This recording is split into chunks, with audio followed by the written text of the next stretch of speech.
Episode 19. The past can't be retrieved. In Yunxiang's plan, Lian Chengfeng closed the market after soaring the betting odds all the way, and then made a huge bet at the last moment of the Tang family's closure, which caused the Tang family to suffer huge losses, and had to pay 140,000 taels according to the rules silver. Tang Xiao lost his entire family and was still unable to come up with the money, so he could only agree to the conditions offered by Yun Xiang. Yunxiang liquidated them one by one, and was willing to exchange 70,000 taels of silver for three things, namely the deed of selling herself that she owed, Jin Biao's personal freedom, and Ku Minglan's document of leaving the country. Although there was no winner in this gamble in the eyes of the outside world, Tang Xiao had already become a real loser, and at the request of Xu Yanan, he handed over the antidote to the poison Tianhu had suffered. Originally, Jin Biao wanted to kill the two masters around Tang Xiao, but he thought it was more important to save Tianhu first, so he hurriedly followed Xu Yanan back to Lian Chengfeng. Su Mingyu begged Yunxiang not to drive Ku Minglan away. Unexpectedly, Yunxiang not only didn't care about Ku Minglan's betrayal, but also took out the documents for leaving the country. Su Mingyu was very moved by this and couldn't wait to tell Ku Minglan the good news. However, through this incident, Ku Minglan has already seen through that getting rid of her nationality is no longer the only major event in her life, not to mention that Su Mingyu never cared whether she was from a cheap or a good nationality, so why should she be so persistent, simply burned the documents, and decided to have a relationship with her. Su Mingyu stayed together for life. That night, Tianhu had taken the antidote and was safe and sound, but she still remembered the time when she lost her mind and seduced Jin Biao, and when she woke up, she felt ashamed to face Jin Biao. On the other hand, Yun Xiang sees that everyone around him belongs to them. Although he is happy for them, he still has one thing on his mind. If the Luo Jiazhuang case is not solved, he will never have a day of peace. After Tang Xiao filled up the compensation, there was no more silver taels on the account.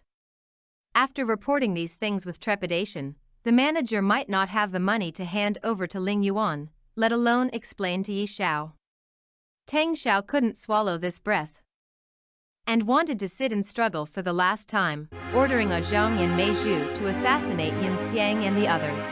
After Ku Minglan and Su Mingyu expressed their mutual understanding, they no longer have any worries, and will continue to stay in Lian Chengfeng as the shopkeeper.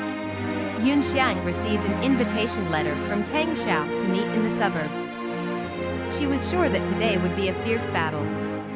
Before leaving, she asked Xu Yanan if she wanted to help her, but she and Jin Biao were not worried at all. The two masters had already ambushed halfway. Jin Biao and Xu Yanan got out of the carriage, covered Yun Xiang, and drove away in the carriage, relying on her invulnerable body. Mei Zhu didn't even bother to take Xu Yanan's darts. Unexpectedly, Xu Yanan smeared blood-activating and stasis-removing medicine on the darts in advance, which made her blood flow wildly, and soon her vitality was seriously injured, and she was completely defeated. Xu Yanan's hand. Xu Yanan saw that there was no possibility of Mei Zhu surviving, and because she had given Tianhu a necklace to delay the effect of poison, he didn't make the final touch. Similarly, Jin Biao defeated Zhang with ease, and quickly reunited with Xu Yanan, only to find that Xu Yanan's hairpin was cut into two by Mei Zhu, and he still carried it on his body like a treasure. Mo Bufan came to the suburbs earlier than Yin Xiang, and the two went to meet Tang Xiao together, and learned about the specific circumstances of the Luo Jiazhuang murder through him. Back then, it was rumored among the people that the imperial court was going to open the C-band, but it was actually a rumor spread by the business circles in southern metropolis. The purpose was to enclose land along the coast, including Tang Xiao and Wenkong. Originally, the process of enclosing the land was very smooth, but Luo Jiazhuang refused to sell the land to them on the grounds of protecting the ancestral graves, until a subordinate named Lu Baihu came up with a plan to deliberately give the villagers the name of pirates, massacre the village and take back the land. As for Lu Baihu's whereabouts so far, Tang Xiao explained that Lu Baihu was quickly promoted to Tianhu because of his meritorious service, and led the troops to the front line to fight and die in battle. But in Tang Xiao's narration, there is another big man who is the mastermind of spreading rumors. He was the one who led the merchants in Nandu to buy land and enclose land, secretly planning the whole thing. Yun Xiang hurriedly asked about the identity of this person, and Tang Xiao truthfully revealed that the other party was Su Mingyu's father, Su Lingyi, the former president of the Nandu Chamber of Commerce.